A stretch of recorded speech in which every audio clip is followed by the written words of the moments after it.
Ya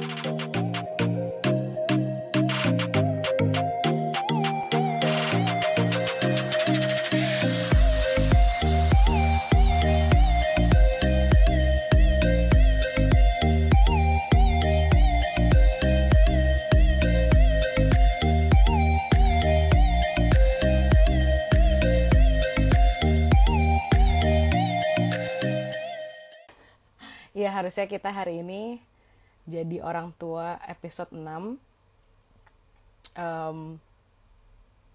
Naik kelas sih. Kan minggu lalu bahas usia TK lah gitu ya. Tapi ya kita gak bahas tentang sekolah sih. Cuman kita bahas kebutuhan dasar intinya. Anak seusia TK, which is 0-5, which is ya gak cuma TK doang makanya. But anyway, ya kita hari ini lanjut ke tahap perkembangan berikutnya yang sebenarnya gue yakin sih sebenarnya di umur ini kita bakal perlu probably beberapa episode ya, karena ya SD 1 sampai kelas 6 gitu. Kelas 1 sama kelas 6 udah beda obviously gitu ya. 1 sampai kelas 4 aja bisa jadi udah beda gitu. Jadi ya I guess kita bahasnya ya general dulu hari ini, kebutuhan anak SD gitu ya, si orang tuanya harus gimana lah intinya gitu. Tapi kayaknya bakal beberapa episode sih menurut gue untuk usia SD karena jenjangnya panjang juga. Apa kabar Nas? I don't like that question sih honestly. I mean, yeah, how are you? How's your week? My week is quite good. Terus karena libur jadi mengurangi, karena minggu lalu aku sempat 2 kali keluar rumah dan itu pas kena macet karena menjelang long weekend.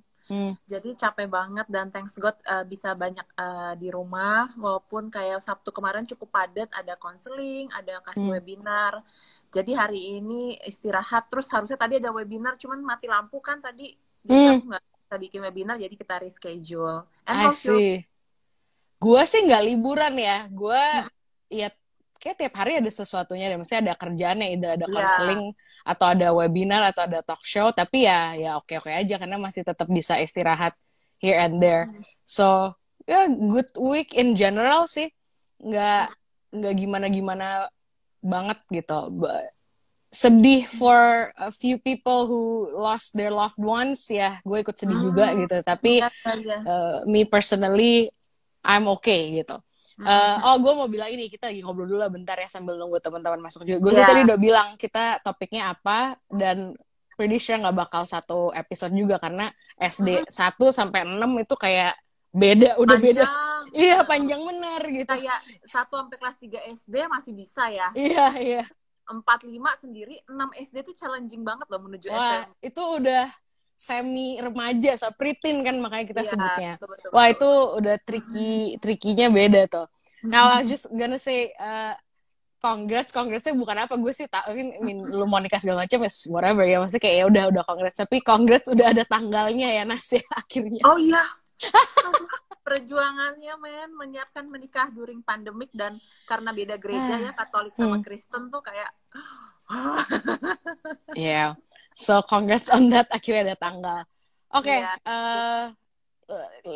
let me reintroduce ourselves gitu ya. Gue Karina Negara, psikolog klinis dan co-founder Calm at get.calm. Tiap hari Minggu ngobrol sama temen gue Anas. Iya, halo teman-teman, nama aku Anastasia Satrio, biasa dipanggil Anas. Aku psikolog klinis anak dan remaja, sama-sama Karina dulu kita ketemu pas lagi S2 di UI. Aku setahun lebih dulu dari Karina, terus tapi since kita sama-sama lulus nggak terlalu lama bedanya, abis itu kita sama-sama praktek di tempat masing-masing, dan kita jadi suka sharing tentang pengalaman profesional kita maupun ternyata personal stories kita juga. Dan selama pandemik ini kita melakukan kegiatan self-care, karena untuk kesehatan mental tuh butuh semacam rutinitas yang sehat ya, Karya, yang menyenangkan, good enough buat kita. Jadi karena aku sama Karina senang diskusi, dan kita pikir kenapa kalau nggak kita diskusi, teman-teman lain bisa ikutan terlibat, jadi bisa ada manfaatnya juga. So here we go, kita bikin jadi orang tua setelah 20 episode sebelumnya kita bikin soal jadi psikolog. Dan hari ini kita ngebahas tema tentang susah gampang mengasuh anak SD. Yeah. Susah-susah gampang sebenarnya gitu. Honestly, Susah gampang. I'm sure banyakan susahnya gitu ya. Membesarkan anak manusia nggak pernah gampang. Kalau mau gampang, Iya. Tamagotchi aja. Bener, kalau mati nggak apa-apa kasarnya ya. Kalau Tamagotchi, ntar hidup lagi. By the way, ada yang bilang ini dari Dilavas, ini IG live paling nagih. Wow, thank you ya. Selalu happy melakukannya ya, Kar ya. Iya, thank you banget. Gue ya, again, I will always do this for self-care gitu ya. Tapi ya itu bahwa self-care kita juga jadi semacam berfaedah buat orang lain, bukan cuma buat kita, ya itu praise the Lord sih kalau gue ya. Disclaimer paling umum, gue sama Anas saat ini belum menikah dan belum punya anak. Jadi segala macam, kalau kita pun ngasih tips atau apapun gitu ya, itu berdasarkan ilmu pengetahuan ya, science gitu, sama pengalaman berinteraksi dengan anak-anak sebagai psikolog, sebagai kakak mungkin kita ada sepupu apa segala macam, sebagai tante, gue punya ponakan 2, terus sebagai orang dewasa yang pernah jadi anak kecil gitu sih. Jadi kayak kita semua pernah jadi anak, dan kadang-kadang kita nggak tahu kenapa dulu kita ngerasain gitu atau kenapa dulu kita ngelakuin itu. Ternyata semua ada penjelasannya when it comes to science. Yap. So, okay, let's dig in. Kita naik kelas nih ya, udah TK. Ceritanya TK udah kelar, walaupun dan kita teman-teman kita dapat review paling banyak di sesi 0 sampai 5 tahun kemarin ya, Kar. Iya, yang minggu lalu.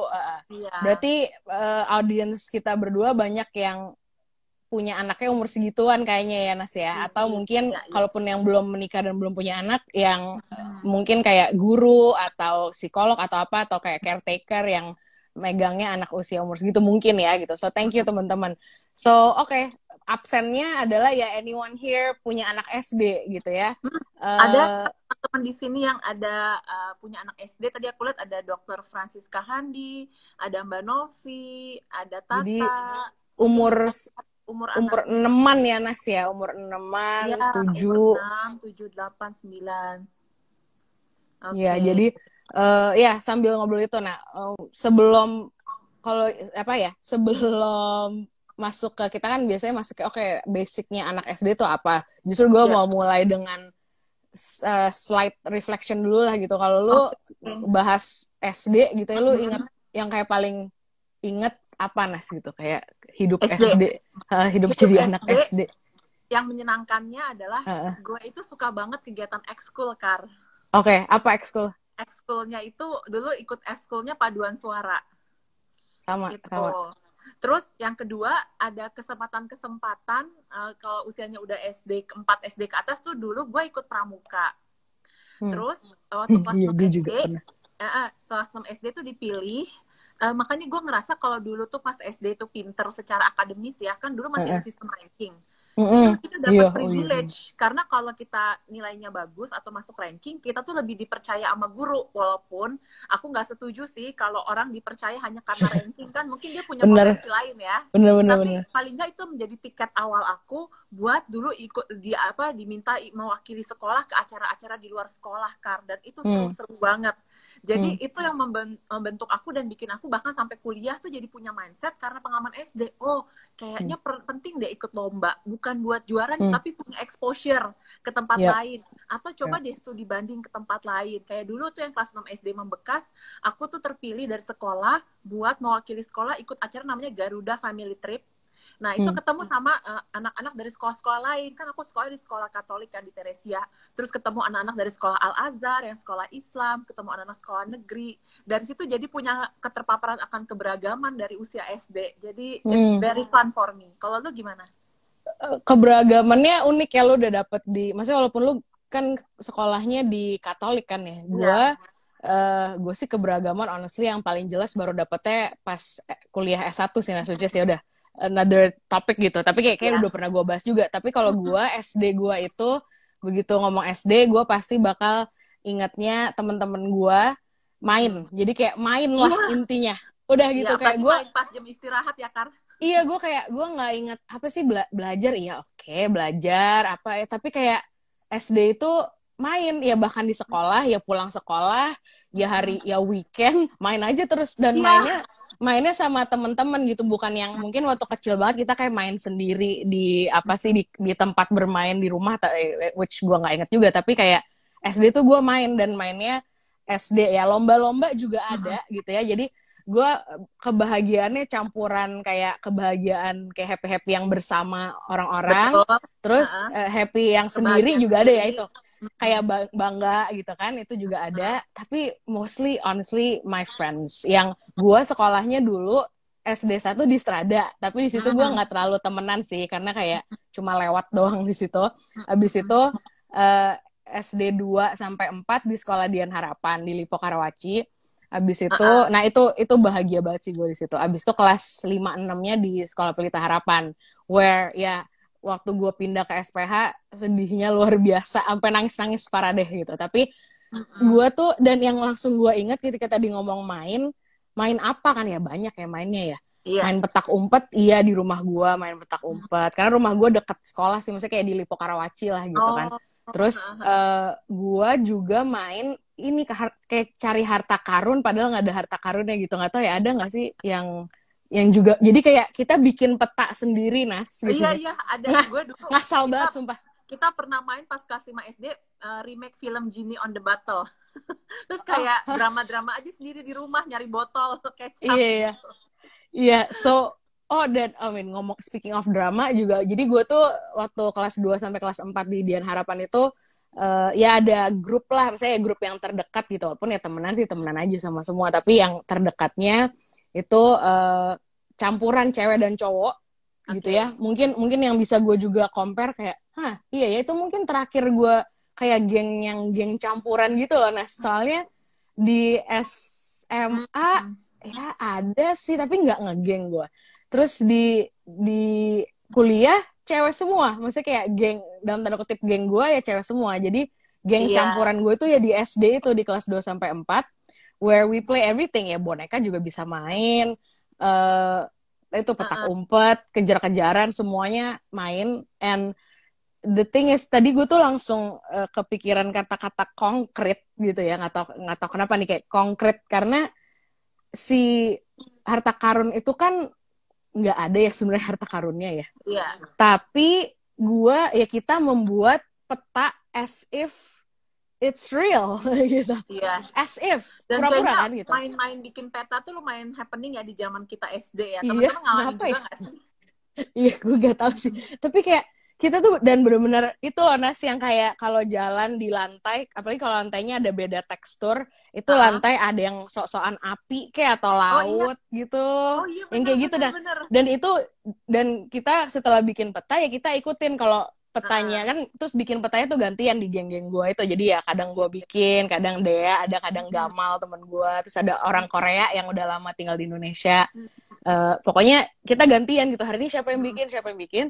Terus ya udah, kalau misalnya petanya bilang habis ini belok kanan semuanya pada belok kanan. Habis itu ada api, oh ya berarti kita harus loncat or something gitu. Intinya itu wah parah sih, happy banget. And choir definitely, gue juga tuh di kelas 2 SD. Jadi itu pertama kali gue paduan suara, yang sampai sekarang gue masih bernyanyi gitu ya. Pertama kali gue paduan suara di kelas 2 SD di SDH itu. So a lot of fun sih gitu ya. Sedih-sedih, ada sedih-sedihnya nggak ada situ. Let's be balanced gitu ya. Oh iya, ada dong. Apa yang lo, kalau yang dibilang kayak masa SD dan like a bit sedih or like nggak enaknya gitu ya. Apa yang nggak enak kalau yang pertama kali lo kepikir? Sebenarnya kenapa gue bisa pertama kali nyebut yang enak, karena gue udah memproses pengalaman gak enaknya di sesi konseling, Kar. Jadi juga sebagai testimoni dan bukti ke teman-teman, kalau kita banyak melakukan kesempatan memproses pengalaman-pengalaman gak enak, nanti itu di baseline hidup kita sehari-hari, kita lebih mudah inget yang menyenangkannya ya, Kar ya.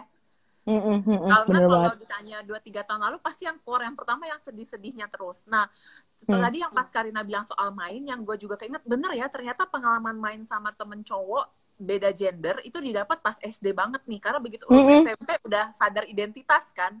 Jadi, terus ini loh, belum puber, jadi belum mens, belum maling. Apa. Iya, polisi maling, benteng, apa semua yang yang physical gitu loh, Nes. Ya. Iya. Ya itu main polisi maling pas jam istirahat tuh seru banget karena campuran anak cewek sama cowok. Terus juga setiap minggu ritual, kayaknya Karina pernah cerita ya, setiap hari Minggu abis dari gereja suka pergi makan keluarga. Oh iya. Nah itu ternyata Bener-bener penting teman-teman punya ritual di keluarga yang rutin, karena aku inget tiap hari Minggu walaupun gak sehat makanannya, makan fast food, makan Arby's, dan di tempat Arby's ada mainan perosotan. Atau pulang sekolah kadang suka dijemput bokap buat pergi makan. Jadi it's been food and emotion tuh banyak pengalamannya gitu ya. Iya nih ya, kita anak-anak 90-an nih kayaknya makanya mirip-mirip kali ya. Iya, terus jadi itu seru sih punya pengalaman makan sama keluarga dengan keluar rumah. Tapi kalau misalnya yang nggak enak, kayaknya karena gue tipenya juga sensitif dari kecil, jadi kalau dimarahin guru itu tuh sebenarnya membekas banget gitu. Jadi kalau dimarahin sama guru yang intonasi suaranya tuh tinggi, neken tegas, terus mukanya galak gitu, itu lumayan takut gitu. Dan ngalamin tiap kali naik kelas itu kan adaptasi sama guru ya, itu jadi kayak wow, ternyata challenging. Dan sebenarnya pengalaman paling nggak enak itu di kelas 3 SD, karena pertama kali gue dapet hukuman fisik dari guru di kelas. Jadi anak SD kelas 3, jadi anak SD kelas 3 tuh bisa loh ketawa contagious, jadi ketawa menular, tapi nggak tahu ketawa. Iya, emang kayak anak kecil nggak jelas. Dari ujung ke ujung nggak jelas. Terus kita dimarahin banget, dan ini tuh gurunya tuh kayaknya dia baru pindah dari ngajar di Pontianak atau Kalimantan. Jadi mungkin setelah aku belajar psikologi, sotoy-sotoy menebak mungkin dia juga adaptasi ya ngajar di Jakarta dengan ritme kegiatannya. Tapi intinya tuh dia nggak regulate banget di kelas, kayak sering banget marah-marah. Jadi lu diapain? Nah, hari itu kita ditanyain, kamu ngapain ketawa? Soalnya kan kalau sekolah konvensional di zaman dulu kan kayak sekolah tuh harus duduk lipat tangan manis, ngadap depan lurus, nggak boleh ketawa-ketawa kan. Jadi tuh gurunya marah banget, kita sekelas tuh ketawa menular. Ditanya ini dari ujung depan sampai ujung belakang, nggak ada yang tahu ketawanya karena apa. Terus ya, maksudnya kadang-kadang anak kecil bisa sesili itu kan, mereka nggak ngerti apa ketawa itu apa. Intinya hari itu kita dihukum di terik matahari panas kan. Dan buat anak kecil di usia kelas 3 SD, even kayak sense of time kita belum terlalu bagus, so it feels like forever for me. Dan karena aku di rumah nggak pernah dihukum fisik, paling nyokap marah-marah. Jadi itu traumatik pertama kali, kayak kita, dan masanya gini di otak gue kayak kesalahannya cuma ketawa, kecuali mungkin gue mecahin apa di sekolah kali ya, atau apa gue ngerasa I deserve untuk dihukum di jemur matahari. Tapi gue ngerasa kayak kita cuma ketawa, dan kita bahkan nggak tahu menurut orang dewasa ketawa itu nggak boleh loh. Maksudnya nggak tahu sampai itu. Jadi ada banyak rasa anger ya, ketidakadilan. Kayak kok kita diperlakukan kayak gini, tapi gak ngerti, kayak nggak make sense gitu, kayak what? Tapi dulu pas SD sebenarnya sampai udah later on gue tuh nggak gitu tahu cara memproses emosi marah kan. Jadi gue lebih pendem aja waktu itu, terus jadinya takut sama gurunya, tapi jadinya tuh kayak deg-degan terus gitu, jadi sering deg-degan. Nah, masuk kelas 4 SD ketemu guru yang ternyata waktu itu dia lagi dalam proses bercerai, jadi nggak regulate juga emosinya.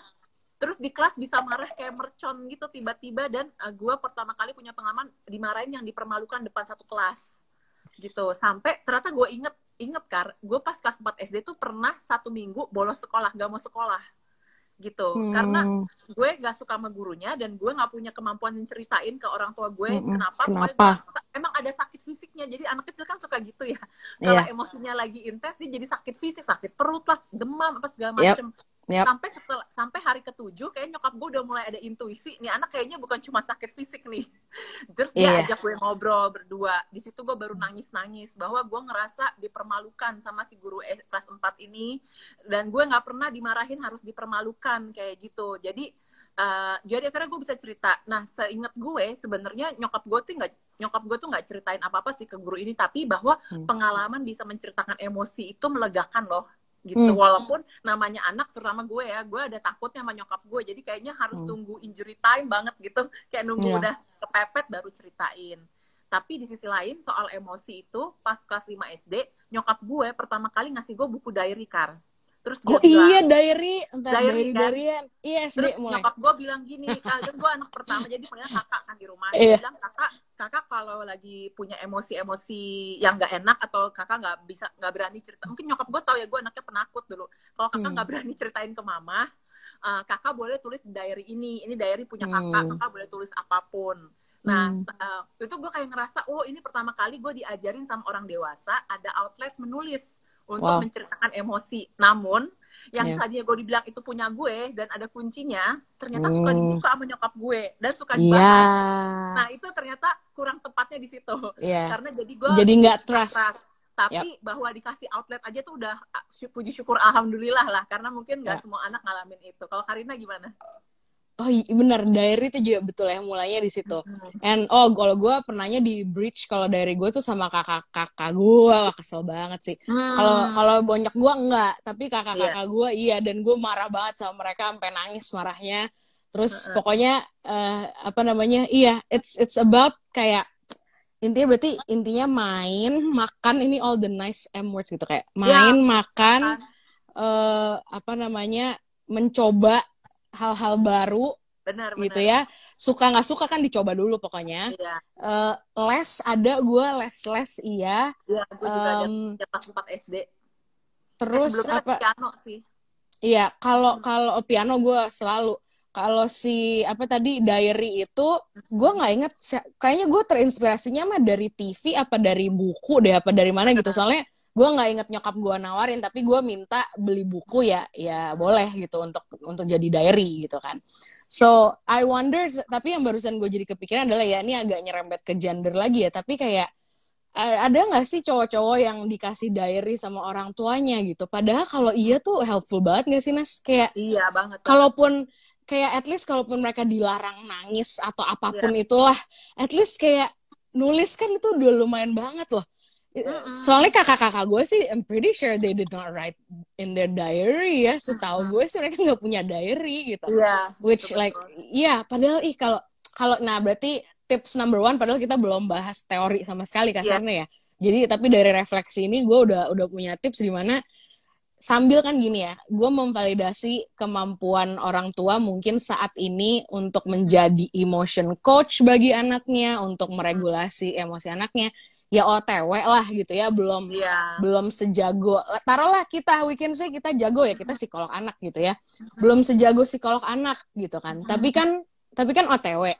Nah sambil OTW dibantuin tahu sama diary itu ya. Iya, diary ini akan jadi justru menolong orang tua tanpa jangan dibuka, jangan dibaca ya kalau itu perjanjiannya gitu, tapi itu nolong dirimu sebagai orang tua jadi punya temen, ya si diary ini jadi temen menurut gue. Jadi punya temen buat si anak, kalaupun belum bisa ngomong ke orang tua, bisa tumpahin ke kertas. Iya, gitu.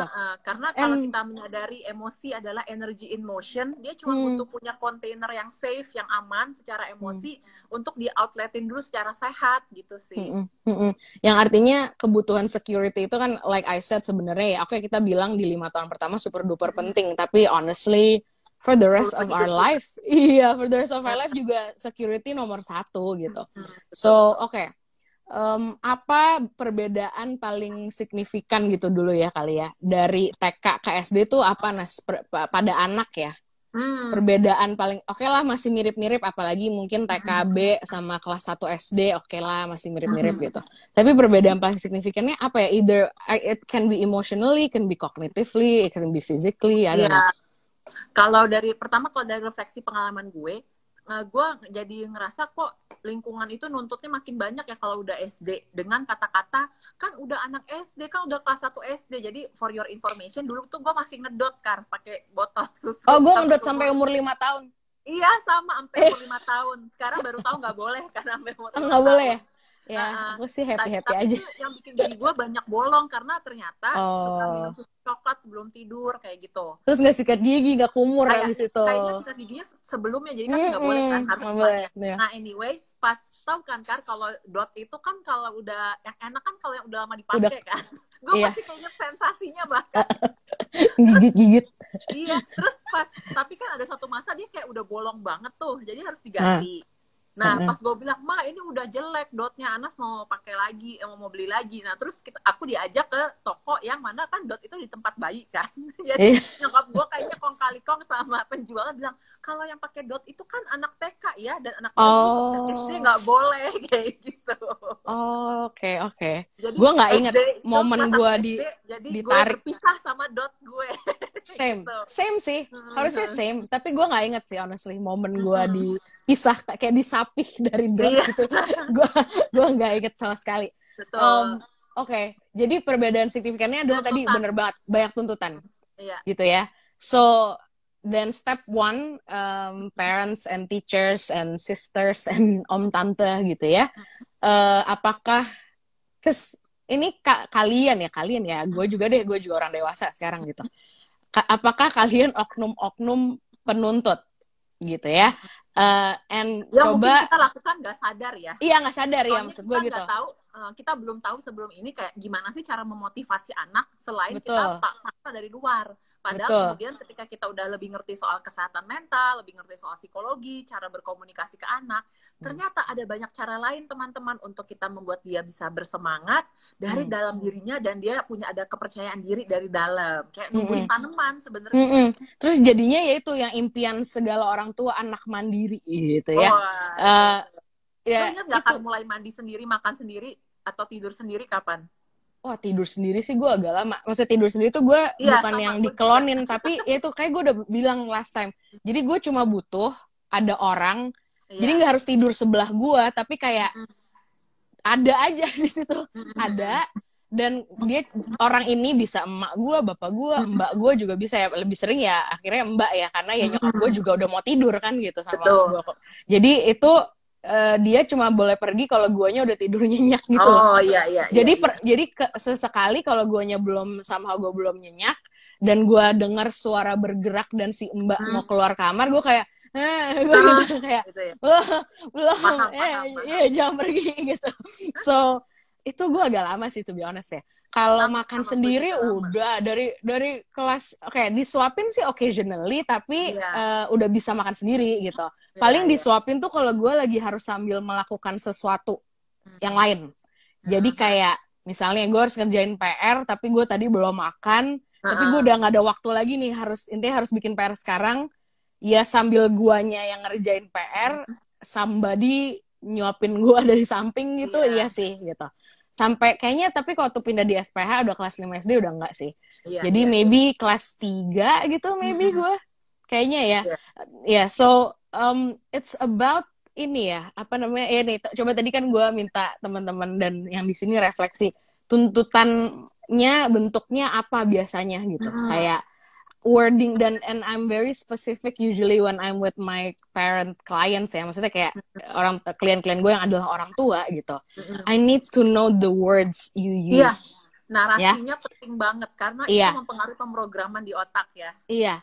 So I know otak kita yang bukan mengingat segala macem gitu ya, ya enggak gitu. Tapi makanya yaudah kalau misalnya di titik ketemu sama gue si orang tuanya biasanya ngomong kayak aduh saya ingat, oke nggak apa-apa. Tapi yaudah nih dari hari ini sampai sesi kita ketemu lagi, tolong diingat, dicatat bahkan kalau perlu gitu.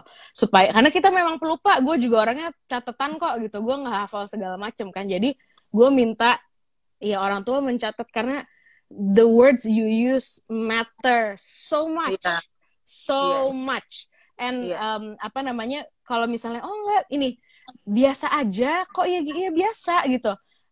Sorry, not good enough for me. What do you mean by biasa? Dan biasanya, gitu ya. Iya, dan biasanya mereka sama kayak mereka tuh si orang tua dengan yang mungkin zamannya waktu mereka kecil gitu kan ya. Biasanya itu kan ya nggak bisa jadi beda sama biasanya anak hari ini. Gitu.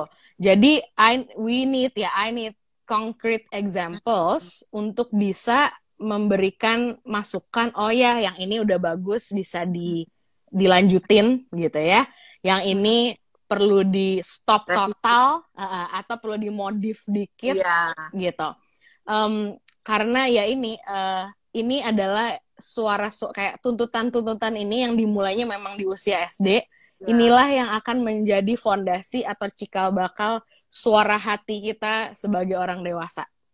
Wow.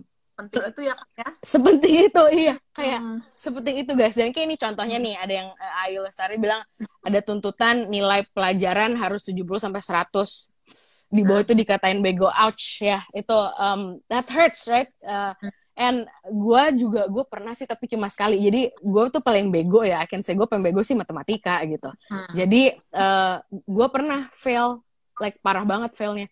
Dan definitely I felt really stupid.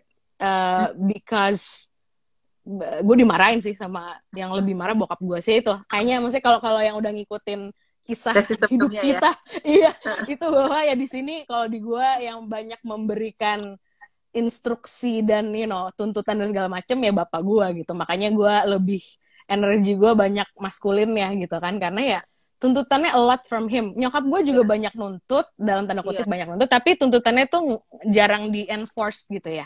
Jadi it's by the way itu ternyata kalimat sosok ayah itu segitu kepatrinya di kepala ya Kak ya. Iya, kayak harus pinter, apalagi ada kata-kata harus gitu. Harus pinter, harus nilai bagus. Lo ada harus apa? Dan ini coba teman-teman reflect ke diri sendiri. Iya, dan ini tuh bahkan maksudnya kenapa ini bisa damaging, karena gue proses ini sesi counseling guys, karena segitu nempel di kepala. So my father, I'm the firstborn child. Terus ayahku bilang gini, Kak, di dunia ini, menurut gue ini refleksi dia di dunia dewasa ya, tapi ternyata gak tepat kalau dikasih ke anak. Dikasih ke anak. Kayak, Kak, di dunia ini tuh cuma ada 2 tipe orang. Being number 1, jadi orang nomor 1, or being different. Gak ada tengah-tengah. Itu jadi kayak, aku gak punya tengah-tengah, gak punya middle ground, dan ternyata tuh ngaruh ke kemampuan pengelolaan emosi, pengelolaan diri, karena aku pikir cuma ada 2 slot itu guys, ternyata padahal slotnya banyak banget. Terus ayahku selalu bilang gini, bahwa penting banget jadi murid yang diingat sama guru, tapi guru itu cuma ingat 2 Kak, anak paling pintar sama anak paling bego di kelas. Jadi kamu pilih kamu mau jadi yang mana. Jadi kan kayak nggak ada pilihan tengah, nggak ada pilihan biasa aja. Jadi ya kayak masa gue mau jadi orang yang bego ya. Jadi yang berusaha yang atas tapi itu full effort banget. Maksudnya kalau bisa lebih santai kan jadi lebih happy ya gitu. Iya, iya. Ini ada yang sharing, thank you Mbak Nona Febe ya. Sharing bahwa sering menuntut anaknya untuk berprestasi secara akademik karena anaknya kadang-kadang berulah secara behavior, jadi untuk kayak ngimbangin atau nutupin gitu. Jadi kayak mungkin berharap ada di mata gurunya, ya nggak apa-apa dia agak nakal, at least dia pintar gitu kali ya. Mungkin gitu, aku nggak tahu. Tapi I completely understand dari posisi orang tuanya butuh kayak, aduh ini what is the feeling there gitu. Mungkin gue akan balikin ke orang tua gitu, karena ini Mbak Nona Febe, thank you banget openly sharing ke kita gitu. Soalnya you're not the only one kok yang kayak gini gitu ya. Dan our clients yang parents-nya gitu itu ya banyak yang kurang lebih mungkin nggak spesifik kayak gini, tapi they share this struggle tuh gitu ya. Dan gue mungkin yang gue anjurkan adalah coba reflect what is the feeling there gitu sebagai orang tua. Kita, ya? Iya, bukan anaknya ngerasa apa, itu urusan nanti deh gitu ya, maksudnya bukan urusan nanti. Ya itu akan susah kita tangkep kalau kita aja belum bisa tangkep perasaan kita sendiri gitu. Jadi ya gue refleksnya gitu. Jadi yang ibu rasakan gitu misalnya, yang ibu rasakan ketika misalnya kan dipanggil guru gitu ya, dipanggil guru, dikasih tahu, oh iya anaknya gini, anaknya gitu. What do you feel? And ya boleh sharing, boleh enggak gitu ya yang di sini. Tapi I can share from my understanding ini itu dari segala pengalaman yang gue punya sebagai psikolog ya, bukan sebagai orang tua. The feelings that they find so hard to admit, tapi ya akhirnya dengan bantuan gue bertanya pelan-pelan dan baik-baik gitu ya, keluar gitu. Ya adalah malu nomor 1, ya, sama guilty ada. Guilty-nya bisa guilty tuh bukan sama ya guilty kalau misalnya di anak ini nakalin anak lain tuh sampai gimana ya wajar deh guilty gitu ya. Tapi kadang tuh ada ya abis malu, guilty-nya tuh guilty misalnya sama suami, sama ada yang sama mertua juga. Jadi kayak mungkin karena suami dan mertuanya punya tuntutan juga kepada si ibu gitu kan, kepada si ibu untuk you have to raise your child. Ini again I don't wanna be sexist or anything, tapi ya ini kan yang paling common kita dapat ya Nas ya, emang seringannya kayak gitu. And jika ada yang seperti itu, to the moms, I'm sorry someone said that to you, but tapi juga sorry ke the people who give the pressure ya.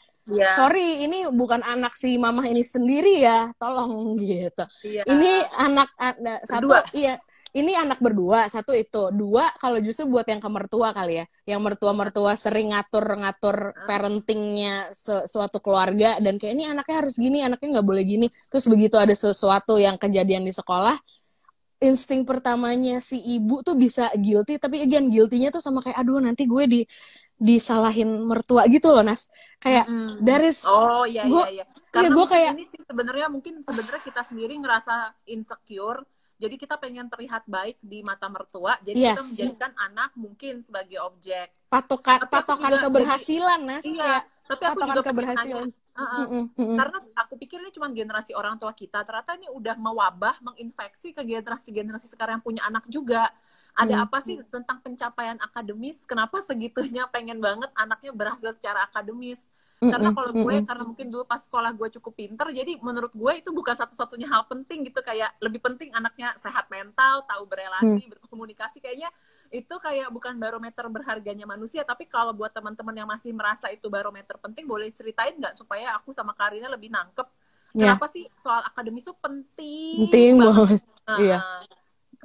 Gitu. Oh terus sama ini Kar, jadi kalau gue inget, kalau nyokap gue tuh banyak ngomong kalau soal pelajaran tuh sebenarnya gini, yang penting kamu usaha maksimal. Jadi hasilnya terserah, tapi walaupun underlyingnya sih masih dapet. Yang dia juga pengen gue dapet nilai bagus. Kalau remet ditanya kenapa, tapi yang dia suka bilang yang penting usaha maksimal. Cuman dia ngomong di rumah selalu bahwa, karena padahal gue sama adik gue yang kedua kan cuma beda 1,5 tahun, jadi pretty much kita umurnya deket kan, tapi dia selalu bilang kalau misalnya dia keluar rumah, Kak titip adik ya, Kak titip rumah ya. Sampai suatu masa SD umur 5-4-5 SD aku udah bisa protes. Aku bilang kayak, Mah kenapa sih kalau mama keluar rumah harus titipin rumah ke Anas, kan ada Mbak. Nah di situ aku belum tahu konsep-konsep soal si siblings ini, cuman rasanya burden banget jadi anak kecil dititipin adik dan dititipin rumah padahal ada Mbak. Tapi walaupun gue udah protes karena sampai hari ini, kayak minggu lalu nih nyokap gue habis pergi juga, walaupun adik gue udah tinggal sendiri, di kepala gue langsung kayak ada mode otomatis, gue harus tanyain adik gue kayak gitu. Saking itu kepatri banget gitu. So I think gue dapet a point gitu ya, dimana kalau gitu ya, apa sih susah-susah gampangnya ngasuh anak SD gitu ya. Susah-susah gampangnya itu menurut gue nomor satu di bagaimana kayak sebenarnya gue nih sebagai si orang dewasa aja ya gitu, si orang tua gitu, sebenarnya gue harus melihat anak gue tuh sebagai apa sih.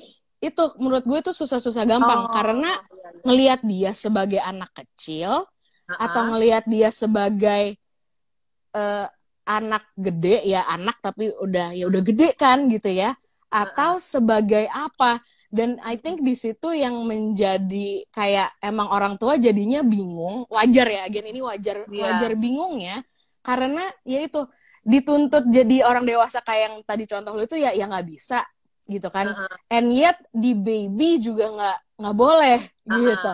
Galau kan, galau. Tengah-tengahnya bingung. Iya, pantesan ya udah gue sekarang ya sambil ya jadi makin berempati juga ya, no wonder susah-susah gampang gitu, karena kayak you're not my baby but you are my baby.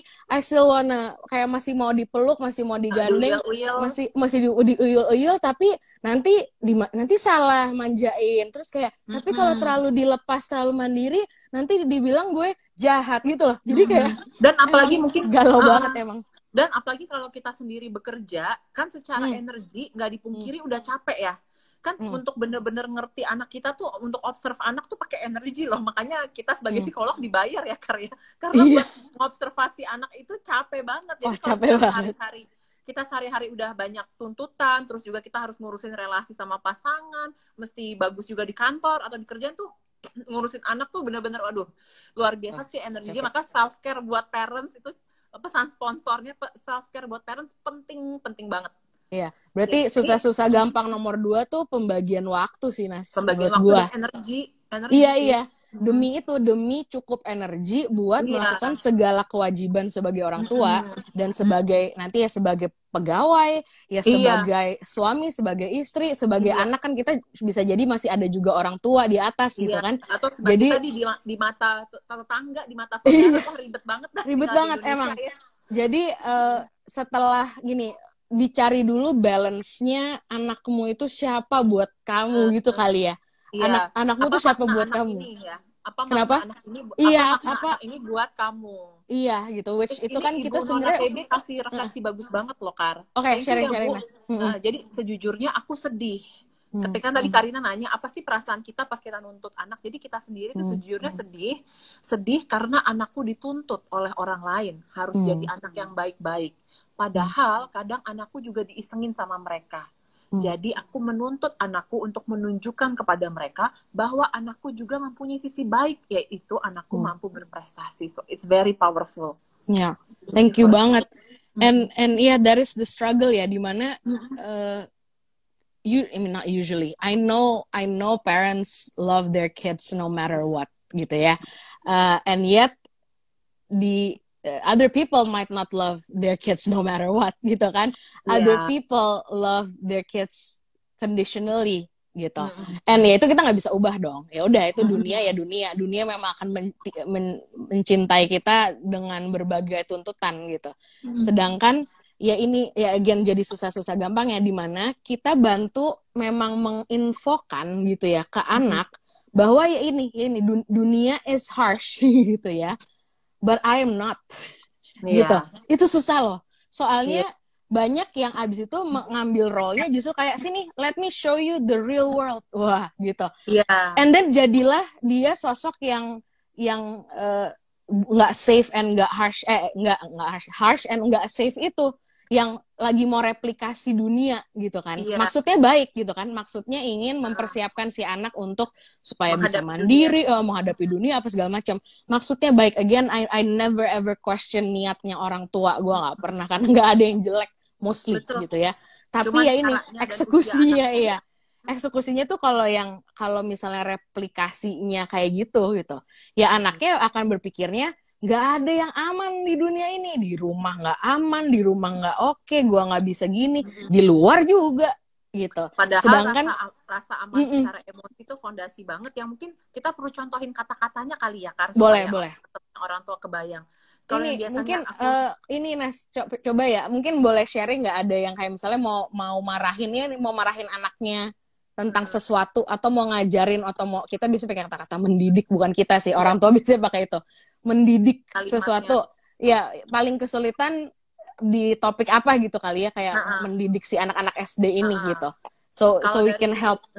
Kalau dari klien-klien yang aku tanganin, kan klien-klien aku tuh banyak yang secara intelektual nggak bermasalah, IQ-nya tinggi, tapi di sekolah punya masalah regulasi emosi, punya masalah sensori, punya masalah fokus. Jadi kadang-kadang orang tuanya tuh bilang gini, mama tuh udah capek dipanggil ke sekolah, kenapa sih kamu nggak bisa duduk tenang aja di sekolah, kayak gitu. Atau ya kayak, mama tahu kamu pintar, tapi gini aja kok kamu nggak bisa sih, kayak gitu. Nah itu kan udah capek ya, udah frustasi. Nah, berarti bagian aku, selain aku ngasih sesi play terapi, aku bantu orang tuanya pakai kata-kata yang membantu dia, bahwa mama lihat kamu bisa. Di rumah kamu bisa pas lagi berdua. Atau kalau kamu lagi pengen bisa cepat fokus. Jadi mama percaya, I put my trust on you. Mama percaya, kalau kamu pas di sekolah kamu coba usaha, mungkin kalau kemarin baru 5 menit, kita kasih lihat jarum panjangnya, sekarang 10 menit dulu. Atau kalau ada timer di rumah, itu kamu bisa ngerjain. Gitu. Atau kita mulai, kan pelajaran sekolah ada banyak ya, kadang-kadang pasti anak-anak kita juga ya, ada pelajaran yang kita gampang banget nggak pakai effort, ada yang susah banget. Nah kita mulai dari yang gampang dulu buat anak, sehingga kalau kita bilang, mama percaya kamu akan bisa lebih baik lagi dari hari ini, mama percaya kamu pelan-pelan akan makin baik dan makin bagus, dan bilang bahwa mama temenin kamu, mama dampingin kamu belajar walaupun ini susah, mama dampingin kamu walaupun guru-guru suka marah, but I believe in you. Sebenarnya itu yang anak-anak butuhin, karena walaupun pertemanan penting ya, tadi yang seperti Karina bilang di SD, tapi apa kata orang tua itu terpatri banget di kepala anak. Bahkan tadi aku baca literatur, sempat bahkan diomongin di literatur, Kar, kelihatannya anak-anak SD ini tuh kalau diajak ngomong orang tuanya kayak nggak gubris, kayak nggak dengerin. Kayak enggak, iya. Tapi semua omongan orang tua, masuk. facial expression wajah kita ke mereka, itu mereka inget banget. Dan ternyata itu menjadi fondasi kepercayaan diri dan rasa berharga diri yang nanti akan mereka pakai di masa SMP. Kalau dari Karin tentang apa? Berarti itu tadi gue bilang kan, ini suara yang bakal nanti udah gede jadi suara hati si orang anak yang jadi dewasa ini gitu. Berarti hati-hati Bapak Ibu, you think they're not listening, they listen. They listen and very record. They record and they will bring it to their grave, kasarnya gitu. Kecuali mereka memproses diri dan segala macam gitu ya. Harus dihapuskan suara-suara yang sebenarnya nggak tepat itu gitu. Tapi iya benar juga ya, suara temen gue nggak gitu ini ya. Kayak ya kan sama temen main sih main gitu. Tapi kayak mereka memuji gue atau apapun sama guru lah. Iya otoritas. Gitu. Iya, so I think gue mau nambahinnya di kayak yang tadi ya, misalnya cara ngomong ke anak untuk kan gini, goalnya adalah kamu bisa kok gitu kan ya, kan mau encouraging karena ya karena inilah tugas perkembangan itu nyebutnya gitu kalau kita di psikologi ya. Tugas perkembangan anak SD adalah betul memang supaya bisa gitu. Merasa bisa. Bukan terus kayak harus bisa semuanya, jangan salah ya Bapak Ibu teman-teman ya. Bukan cuma di foto-fotonya, tapi dia merasa bisa dari jadi which is itu urusan percaya diri apa segala macam.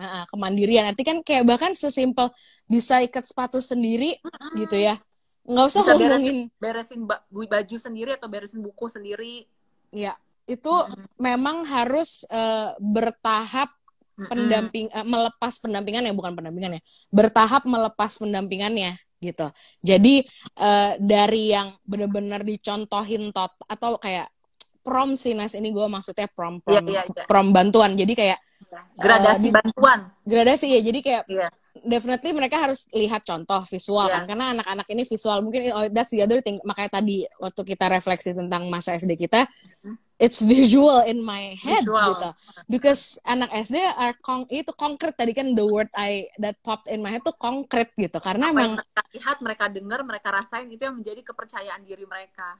Iya, jadi kalau mau mengajarkan skill spesifiknya ya gitu, kalau value kan agak susah tuh. Tapi kalau value juga sebenarnya mereka akan lihat, which means hati-hati ya, jangan sampai nggak sinkron ucapan yang value-value yang ditanamkan sama tindakan orang tuanya. Misalnya orang tuanya bilang kita harus jujur, misalnya gitu ya, itu kan value nih ditanemin kan, kita harus jujur.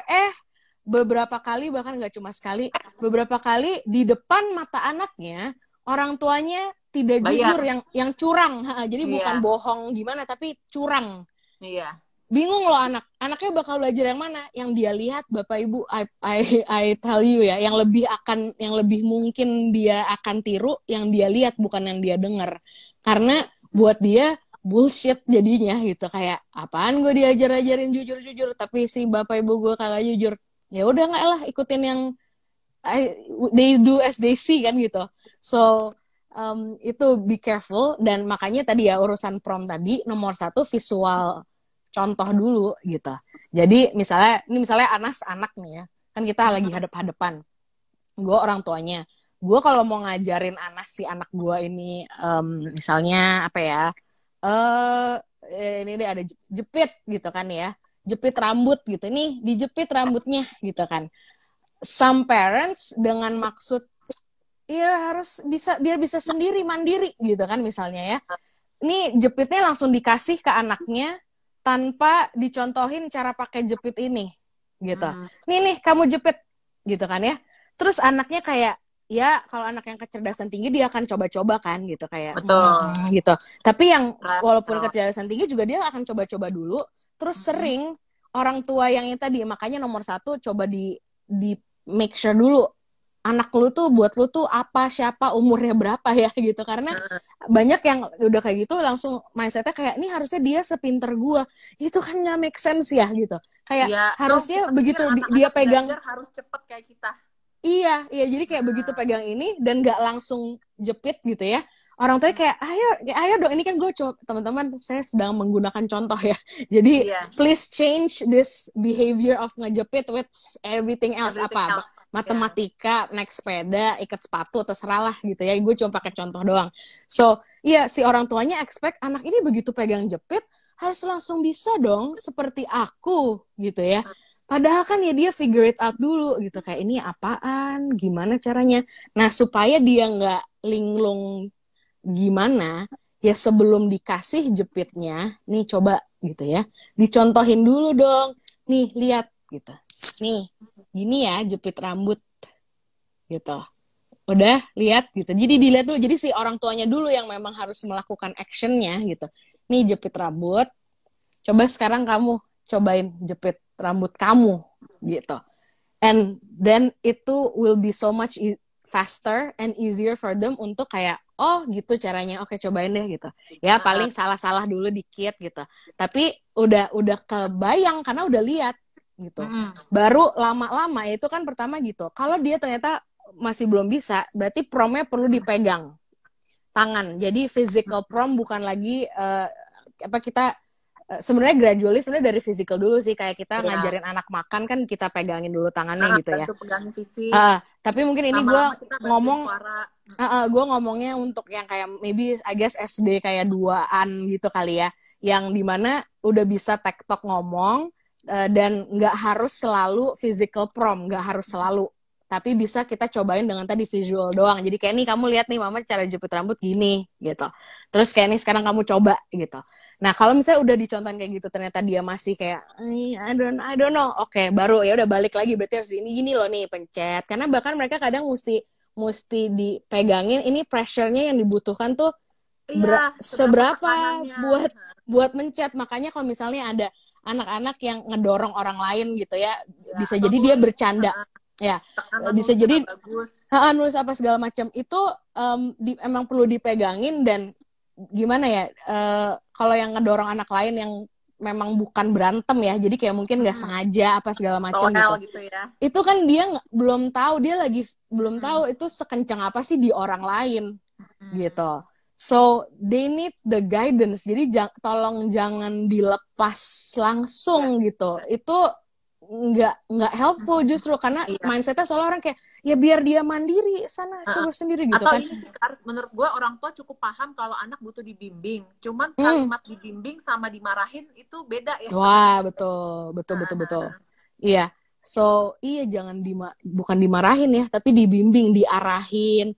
Kalau misalnya ya itu, makanya kalau orang tua yang quote unquote nggak sabar, tolong jangan ngerugiin anaknya karena ketidaksabaranmu. Dirimu yang perlu regulate your feelings, process yourself, whether you need counseling or whatever, and regulate your anger, your frustration, supaya ketika anaknya dia emang anak yang normal yang sedang belajar kayak susah gitu kan, kayak gini. Ya si orang tua yang memang misalnya awalnya tidak sabar, kalau sudah meregulasi diri akan sabar nungguin anak mencet selama apapun dia butuh pencet gitu.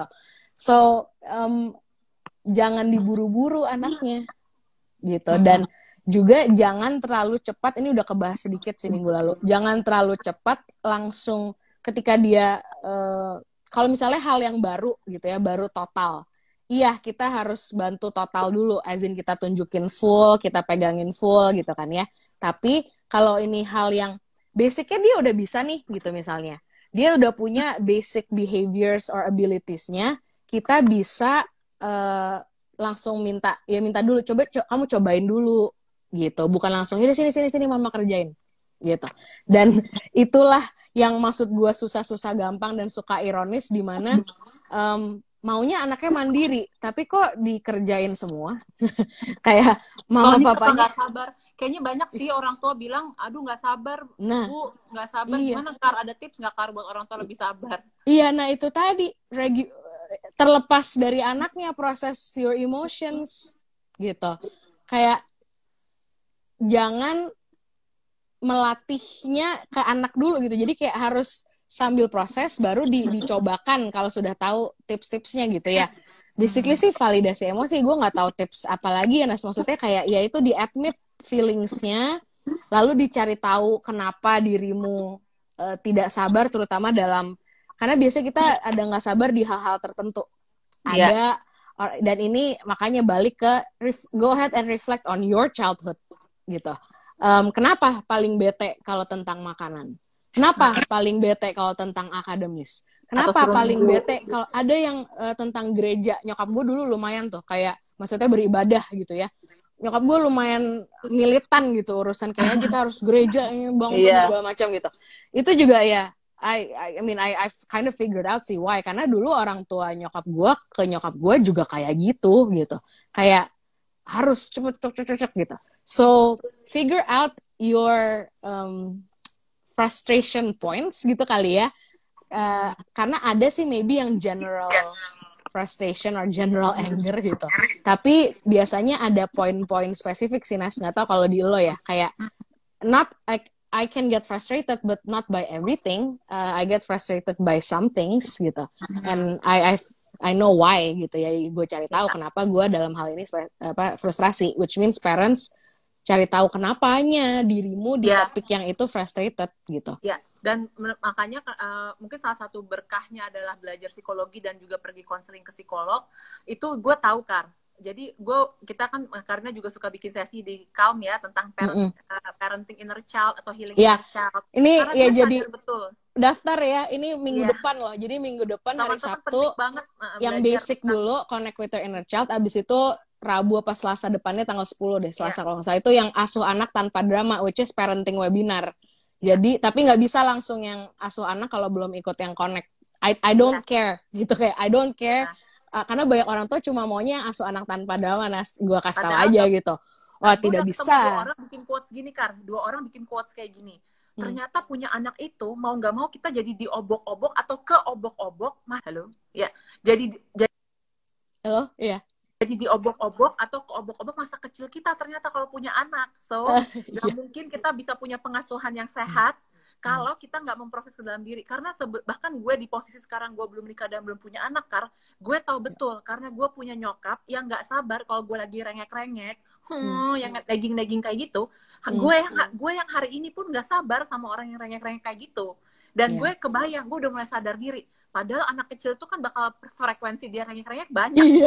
Jadi kalau gue nggak memproses ini, gue bisa jadi tiger mom juga gitu. Yang padahal gue tahu nggak enak banget digituin. Tapi kan itu pattern atau pola yang udah gue keprogram di gue. Jadi gue harus reprogram. I have to heal my inner child supaya toleransi gue terhadap anak yang kayak gitu ada udah lebih lowong gitu hatinya. Nggak kayak anjir gue kan dulu juga nggak boleh ngerek-ngerek. Masa sekarang gue biarin anak ngerengek gitu. Iya, mungkin ini ya teman-teman. Kita perlu memutus konsep senioritas gitu. Karena itu tuh konsepnya adalah I did this happen to me, this is gonna happen to you tuh lah, biar fair gitu. Unconsciously loh ya, by the way gitu. Unconsciously gitu. Sedangkan yang lebih sering diucapkan adalah aku mau anakku lebih baik, terbaik, lebih bagus. Kalau emang mau kayak gitu, ya reparent your inner child, work on your inner child. Karena that is the best way to give your child a better childhood than what you had, gitu. Jadi jangan hanya di mulut saja, harus ada action kan, gitu ya. Actionnya tuh ya inner child healing, ya counseling dan proses diri gitu. Nggak sebelumnya nanti self healing apa segala macam, yes itu akan dipelajari juga lewat proses healing inner child gitu ya. Tapi nggak bisa sih ujuk-ujuk langsung self healing kalau menurut gua ya. Jadi ya belajar dulu tipsnya gini gitu, baru sambil jalan. Yang senior yang udah paham dulu. Jadi I guess itu apa namanya ya tipsnya. I think it's concrete sih. Tapi kalau yang day to day, I think nanti bakal belajar ketika sudah memproses diri, bukan sudah memulai journey memproses dirinya. Jadi lebih tahu practically and benar-benar spesifik situasi, tahu harus gimana gitu. Karena udah mulai proses diri itu gitu. So it's apa namanya? Iya, kita bisa ketawa, kita bisa sedih sih ketika kita nginget masa kecil ya. Mungkin kayaknya moralnya itu gitu. Tapi ya jangan takut, jangan terus menghindar karena yang sedih-sedih, karena kalau nggak disentuh dan diproses yang sedih-sedihnya, ketutup yang happy-happynya. gitu. Padahal banyak banget yang happy-happynya juga. Kita ya. Iya, banyak banget. Gue hari Rabu ulang tahun. Tau nggak, gue tuh udah plan apa? Gue mau hari itu gue mau makan Honey Stars cereal pakai susu. Kayak, my God, karena itu enak banget. Kayak gue suka si susu sisa-sisanya setelah terendam madu. Ya? Iya, wah itu enak banget. So yeah, and those, why do I know that's awesome? Because that was from my childhood and it was awesome gitu. Jadi jangan sayang kita kehilangan memori yang indah-indah hanya karena kita enggan, hanya karena kita takut, kita nggak mau, kita gengsi nyentuh yang nggak enak karena I promise you when you go on your inner child healing journey you will cry, I promise you. Dan ya itu orang kayak nggak mau nangis nggak mau itu ya udah sih ya, gue juga yang nggak bisa maksa juga, tapi kayak itu nangisnya tuh nanti abis itu jadi bisa ketawa dan happy and safe and secure loh. Kayak ini loh, kayak facial sakit kan? Sakit dulu, kan dibuka, tapi abis itu cantik, kulitnya bersih gitu. So ya harus mau dong kalau kita ngajarin anak kita bersakit-sakit ke hulu berdang-dang ke tepian, ya orang tuanya juga harus kayak gitu. Jangan mau instan aja, maunya anaknya langsung bisa, maunya anaknya langsung berhenti nangis, maunya anaknya langsung pinter. Itu kan nggak realistis gitu. Dan ini kalau gue suka nyemangatin orang tua gini kan, yang tadi kayak Karina bilang, dan teman-teman pasti ngerasain bahwa semua orang tua tuh sayang banget sama anaknya. Katanya you will give everything to them kan, to your children. Dan jadi gimana kalau cara kita mencintai anak kita, seberapa dalam kita mencintai anak kita adalah seberapa dalam dan sejauh mana kita mau effort, mau usaha untuk memproses inner child atau memproses luka-luka emosi kita sebagai anak saat dulu kita dibesarkan. Karena hanya dengan masuk ke dalam diri, kita baru bisa memberikan parenting yang sehat ke anak kita. Iya, dan itu gue gue encourage parents to do this gitu. Jadi ya kalau yang baru masuk nanti tinggal di rewatch ya beberapa practical tips gitu tadi, atau ya yang perkembangan related ya tadi ya gitu. Tapi in general I will say your child will thank you gitu kali ya. If you do counseling yang inner child healing yang emang kagak selalu enak ya gitu ya, gue mah realistis orang emang kagak selalu enak, kadang-kadang rasanya kayak gitu, kayak aduh really ditemenin sama yang ahli, jadi pasti bearable. You will never do it alone. Even dari teman-teman psikolog klinis dewasa, misalnya kayak Mbak Zoya Amirin, dia udah bilang bahwa how much we love our children, seberapa teman-teman mencintai anak adalah seberapa teman-teman mau work on your relationship as a couple, sebagai pasangan loh, dengan pasangan kita. Jadi itu kerjaan satu lagi ya Nas ya. Iya, bukan lagi mitosnya saya bertahan di rumah tangga ini demi anak. Anak-anak akan lihat tiap hari orang tuanya berantem atau pasif agresif. Jadi kalau kita mencintai anak kita, diwujudkan dengan kita berusaha memperbaiki, meningkatkan terus-menerus kualitas relasi sebagai pasangan, karena itu mindset pertama anak soal relasi. Jadi hati-hati, terutama ini gue sih observe-nya banyak di ibu ya, dimana begitu punya anak, ya kan suami istri mungkin happy nih, maksudnya kayak good relationship, terus begitu punya anak di nomor 2 kan marriage-nya gitu, bukan gimana-gimana ya, nggak tentu parah-parah banget gitu kasarnya, tapi di nomor 2 kan marriage-nya, lalu ya udah just think of the risk ya when you nomor 2 kan sesuatu ya gitu. So be careful aja gitu, karena karena sudah punya role baru yaitu ibu, kita mungkin mindsetnya gini, jangan ganti role dong, kita tambah role. Ya capek dong ya, emang but that's your choice. You decided to get married and to have kids. If you didn't know that you're gonna have so much roles in your life, dan kalau nambah anak, halu dari mana lagi? Iya gitu. Jadi emang nambah role, which means nambah responsibility, and yet waktu kita sama sehari cuma 24 jam. Artinya mesti di mana triknya? Triknya mesti di mana? Ya di time management triknya gitu. Dan and priorities. Relasi kita. Iya, ya itu. Jadi kayak komunikasi itu penting banget jadinya. Iya, jadi kayak prioritize supaya di small time yang kita akhirnya cuma bisa segini sama si suami, cuma bisa segini sama si istri, sama si anak. Iya, tapi concentrationnya itu kayak kualitasnya nggak ecek-ecek gitu. Kalau memang harus seperti itu gitu kan ya, kalau memang waktunya terbagi banget, mungkin ini yang orang tua bekerja gitu ya. Jadi iya ya udah kayak I'm not saying kayak apa ya lebih mudah, enggak sih, lebih susah sih punya anak, gimana ya, nggak ada hidup yang lebih mudah ketika nambah role dalam hidupmu, nggak ada. Nggak ada sih. Bisa nambahnya apa, nambah makna hidup bisa, nambah kayak joy. Iya, tapi jangan lupa ya, ini suka nggak realistis soalnya orang tua. Makanya kalau gue ya terkait marriage, gue juga suka ngomongin marriage soalnya, kayak terkait marriage sama parenting, it's not that what you see on Instagram is a lie. It's not. And Hollywood, film Hollywood juga it's not a lie. It's only one side, that's the thing.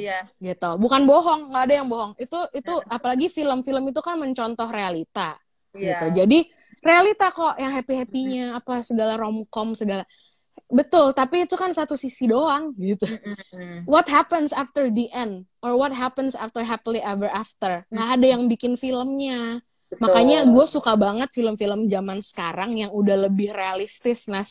Itu gue kayak itu kayak iya gitu. Jadi kayak that's it, that is the reality. Abis nonton itu masih mau nikah nggak yang belum nikah? Mikir 2 kali kan? Ya emang harus mikirnya emang harus berjuta-juta kali. Makanya yang udah terlanjur kurang matang berpikir dan persiapan segala macam, it's okay, you're still in it now. You go ahead and solidify. Solidify the relationships in your life, whether it's the marriage or the parenting, or even don't forget, you are still a child to someone if your parents are still alive, gitu. Dan relasi kita sama diri kita sendiri yang itu yang paling sering dilupain. Nah, kalau gue mungkin untungnya gue saat ini tidak banyak tanggungan ya, gue jadi bisa fokus banget, bukan tidak banyak lagi, nggak ada tanggungan gitu. Gue bisa fokus banget, have a relationship with myself. Jadi gue benar-benar masuk ke dalam dan refleksi begitu mengenal diri gue, yang semoga ini adalah investasi ketika nanti gue punya anak, gue lebih nyaman berelasi sama anak gue gitu. Ketika gue punya pasangan ya lebih nyaman berelasi sama pasangan gue, karena gue udah segitu kenalnya sama diri gue gitu. Emang berat ketika semua tugas-tugas ini dilakukannya di waktu yang bersamaan, makanya idealnya kan before and persiapan gitu. Ya sekarang jadinya berat yang belum cukup persiapan. Dan aku selalu bilang apapun yang terjadi di usia anak SD itu lebih cepat kita bantuin dibanding udah nyampe ke masa remaja atau udah puber. Jadi kalau ngerasa kok anak saya lebih apa nih, lebih sensitif atau lebih gampang marah atau lebih ada sesuatu, ada perubahan daripada anak biasanya, jangan cuma santai kayak entar kayaknya berubah deh, entar kayaknya bisa, mendingan kita preventif, mendingan kita cek dulu nih ke psikolog atau kita cek kemana lah gitu, daripada kita nyesel ini tuh harusnya dari SD. Kalau SD dibantu mungkin cuma butuh 3 bulan, begitu dibantunya udah remaja butuh 1 tahun 2 tahun, ya itu kan investasi, tinggal pilih, you choose your own battle. That's true. Jadikan gini sih, kayak preventif itu kan kayak kita biasanya kalau minum vitamin ya, Nas ya. Kayak vaksin, vitamin gitu. So don't wait. Kalau yang udah definitely ada perubahan mah udah itu kayak menurut gue udah out of the question. Of course you do something about it kalau udah ada dampak gitu yang terasa dan terlihat gitu. Kalaupun yang belum gitu, my kid is good, I'm still good, great, let's maintain that. Gitu ya. Cara maintain adalah dengan minum vitamin dan vaksin gitu kan ya, supaya nggak kena corona. Nggak tahu, belum ada vaksin corona nih, mohon maaf. So do the self-care, do the counseling, do all those things as a preventive measure.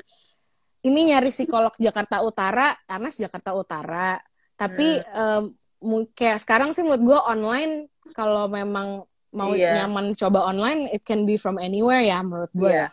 Gue pribadi menangani klien di mana-mana sih, kayak bahkan di seluruh dunia sekarang gitu, kayak ada yang di Singapura juga gitu, karena we're doing it online. Jadi Karina bisa diakses dari Get Calm juga teman-teman.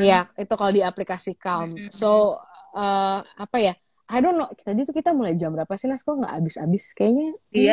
Apa gue dikasih overtime lebih dari sejam sekarang? Gue nggak tahu nih. Kayak which is weird, but sometimes I think Instagram does that, I think. Kalau anak yang kecil banget sih Nas, memang gue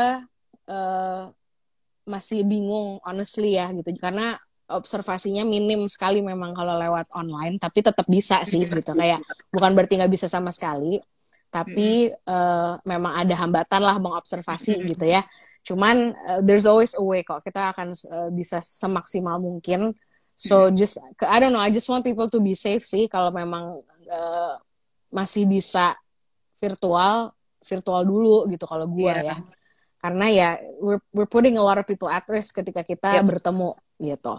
So apa ya, apalagi Nas, susah-susah gampang mengasuh anak SD, atau tips yang bisa dibawa pulang dan dicobain sama orang tuanya atau guru di sini atau kakak sepupu atau apa seminggu ke depan gitu.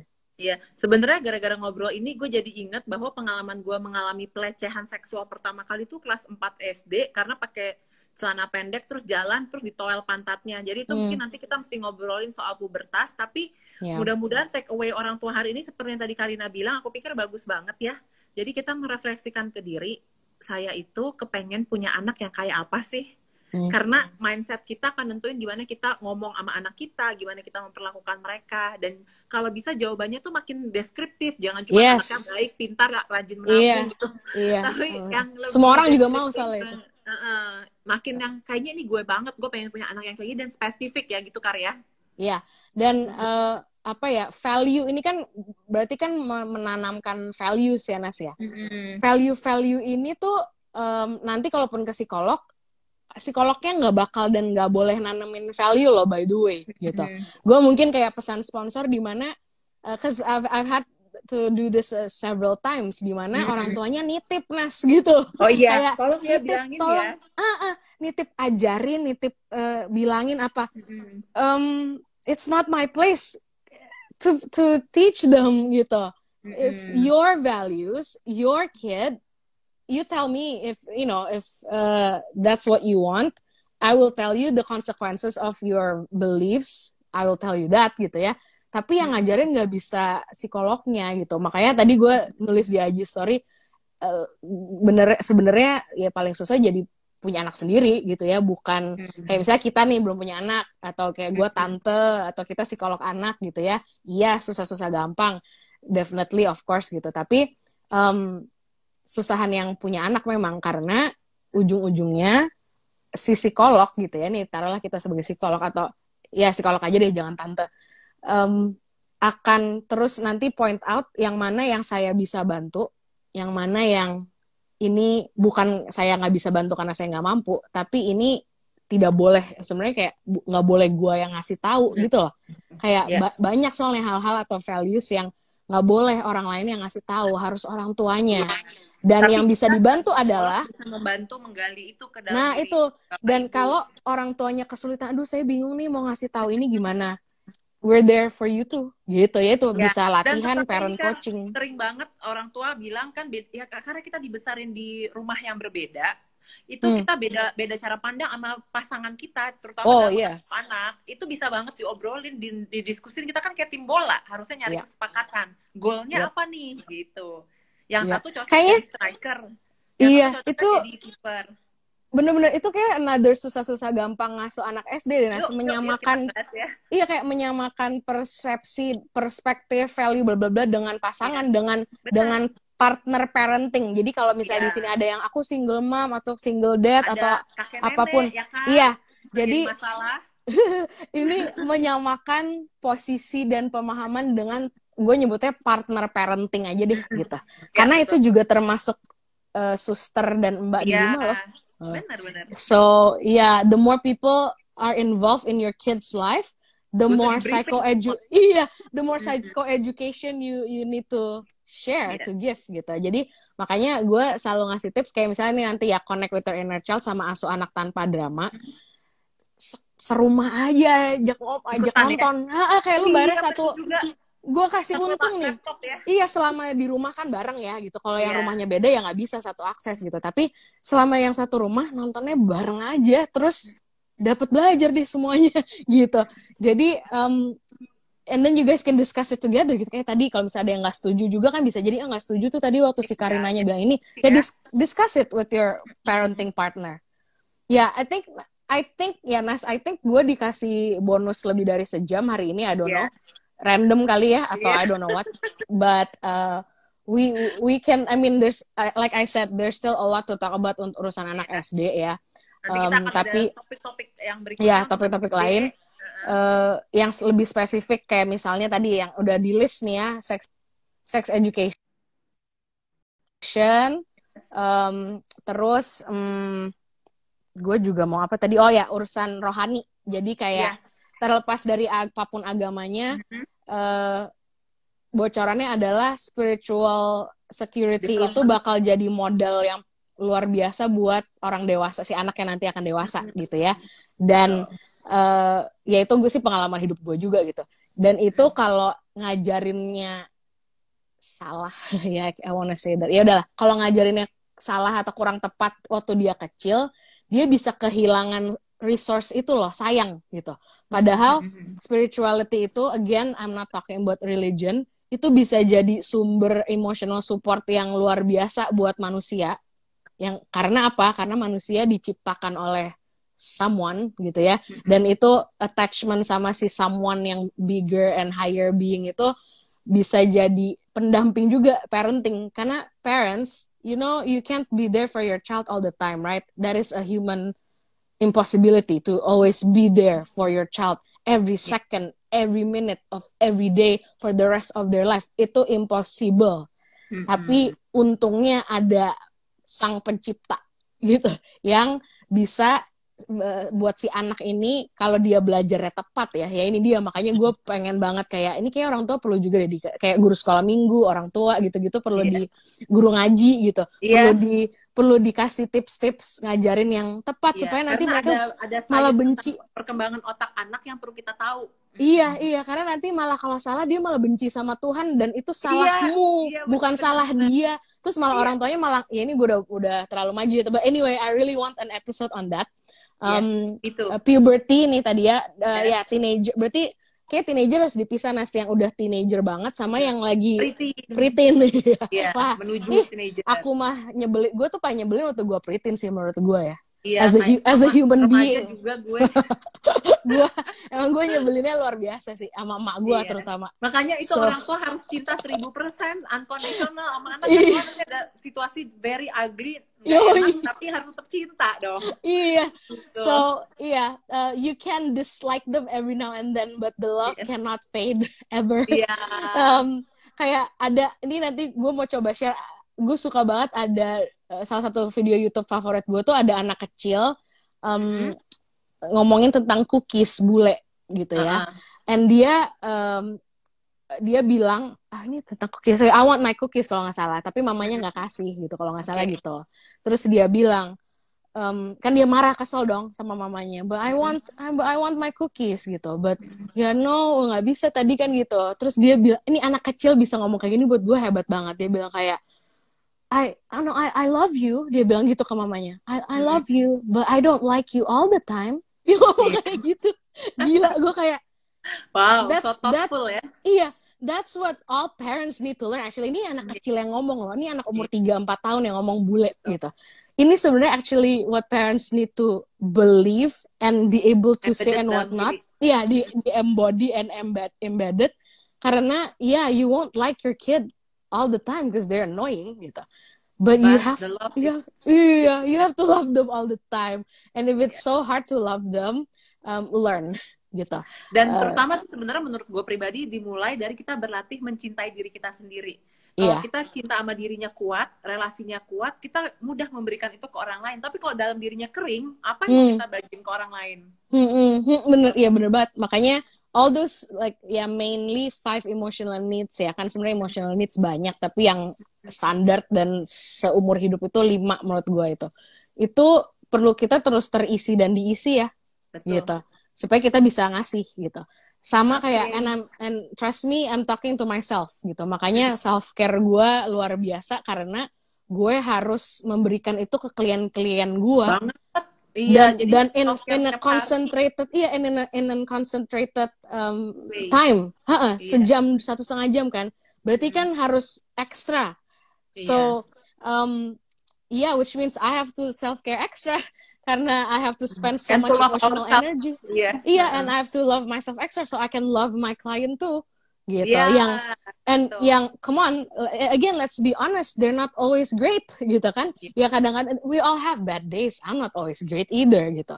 Iya. Jadi but yeah, when I'm not always great, it's awesome to know there's someone more, Love you. there's God and people gitu ya who will love me anyway. So your kid, your SD kid, kalau mau dia berprestasi, mau dia Merasa pede, percaya diri, pede berani ini itu, berkomunikasi. ya, yang dia perlu tahu justru bukan kayak mama papaku ingin aku berprestasi, bukan. Yang dia perlu paham dan rasa, jangan cuma paham, harus rasa di badan teman-teman gitu ya. Yang harus dia rasakan adalah even if I fail, my parents will love me anyway, gitu. Yeah. Dan kalau saya mengalami hal-hal nggak enak, saya bisa pulang pertama bisa kali. Pulang, betul. Justru bisa itu karena itu yang bakal bantu dia berani coba-coba. Betul. Gitu. Kalau dia nggak ada rasa itu di badannya, dia bakal takut sama semua. Ya nggak usah deh. Ini itu nggak usah semuanya. Abis itu dimarahin. Penjelasan kalau orang tua suka nanya, kenapa sih kalau di lingkungan luar anak saya kayak anak baik, di rumah kayak anak setan. Maksudnya di rumah tuh susah diatur, Iya. cranky. You know what? Kita akan munculin sisi terburuk kita pada orang yang kita percaya bahwa dia akan tetap sayang dan cinta kita apapun yang terjadi. Jadi kalau kita tahu ini, berarti kita merasa precious and privilege banget. Anak kita mau nunjukin sisi dirinya yang nggak selalu oke ke kita, karena berarti dia percaya sama kita. Kalau dia selalu baik depan kita, justru nakalnya di sekolah, wow, berarti dia nggak stres itu loh sama kita. Bener. Dan gue nggak tahu ya, Nas, sebagai psikolog, let's try to end at like 9:30, let's try. Okay. So, which is 3 more minutes.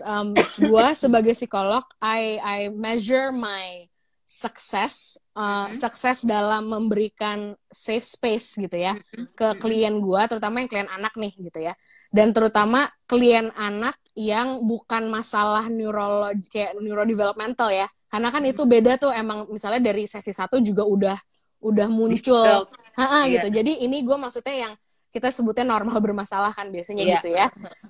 Gue tahu gue berhasil sebagai pemberi, ya itu tugas gue sebagai psikolog adalah pemberi safe space, penyedia safe space, justru ketika anak klien ini mulai bikin gue kesel, justru gitu.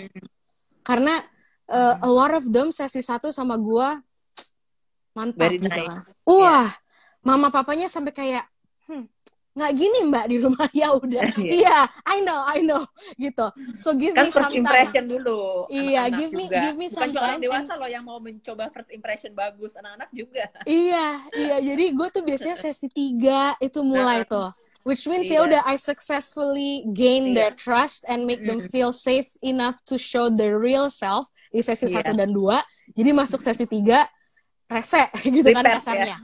Which means gue itu kalau gue nggak aware sama hal-hal ini, seorang tua kalau nggak aware sama hal-hal ini dan kita malah terpicu, maknyus gitu. Jadi jangan the moment of truth-nya itu vulnerable-nya dia ya.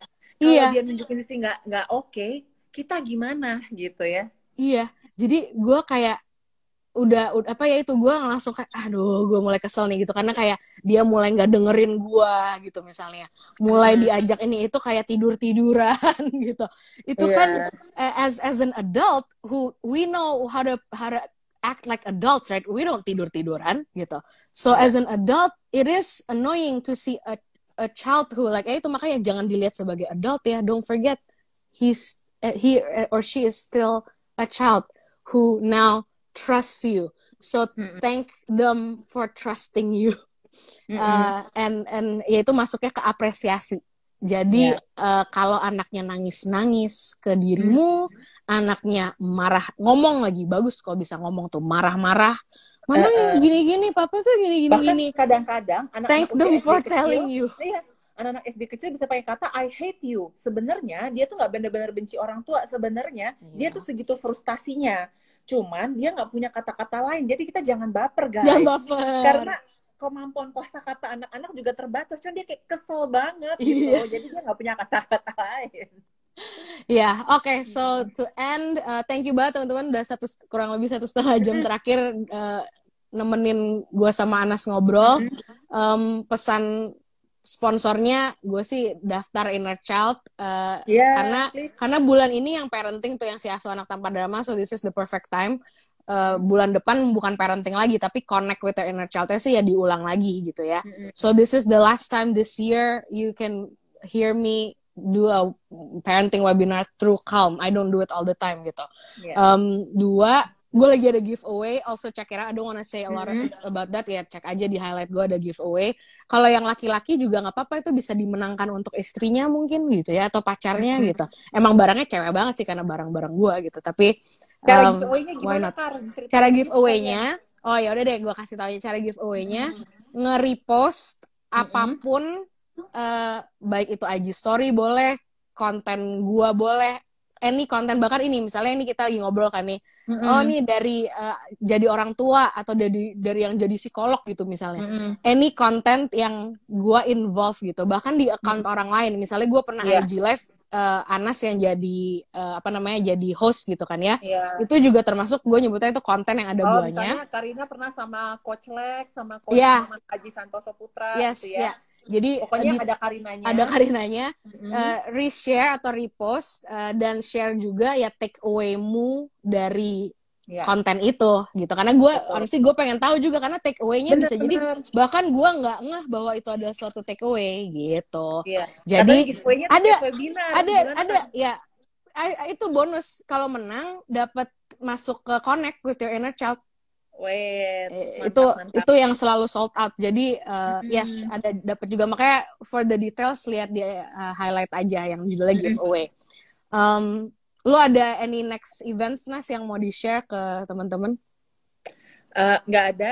Aku bentar lagi bakal slowing down kegiatan karena persiapan nikah. Jadi kegiatan ini kayaknya bakal ada karena tetap self-care ya. Iya, betul. Tapi sisanya bakal slowing down. Oh, tanggal 14 November aku akan ngebahas ke remaja tentang mengenali gimana kalau menghadapi ada keinginan buat bunuh diri, terus teman kamu pengen bunuh diri, dan self-care activity-nya buat kesehatan mental. Jadi buat teman-teman yang remaja atau yang pengen tahu, karena satu partner aku lagi dia udah ambil S3, risetnya dia tentang bunuh diri pada remaja gitu. Cool. So stick around in our accounts, follow at get.calm juga for updates and content supaya nggak ketinggalan gitu. Ntar sebel ketinggalan. Jadi ya biar nggak sebel, follow aja gitu ya. Alright, good night teman-teman. Thank you banget semua. Good night juga Kak. See you. Bye Nas. See you next week. Dadah.